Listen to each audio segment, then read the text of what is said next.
Hi అండి, welcome back to Kalyani అభిరుచి. దోశలు టేస్టీగా పర్ఫెక్ట్గా రావాలంటే దోశ పిండిని ఎలా ప్రిపేర్ చేసుకోవాలో చూసేద్దామా.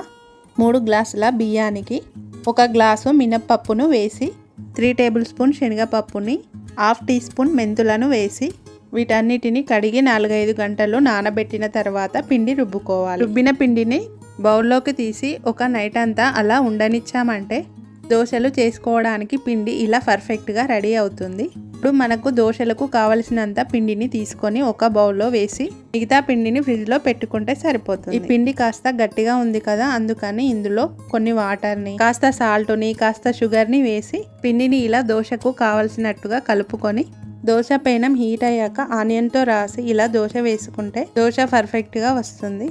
దోశ పైన ఇలా ఉల్లి కారం రాసి పల్లి చట్నీతో తిన్నామంటే దోశ టేస్ట్ చాలా బాగుంటుంది. ఒకసారి ట్రై చేయండి.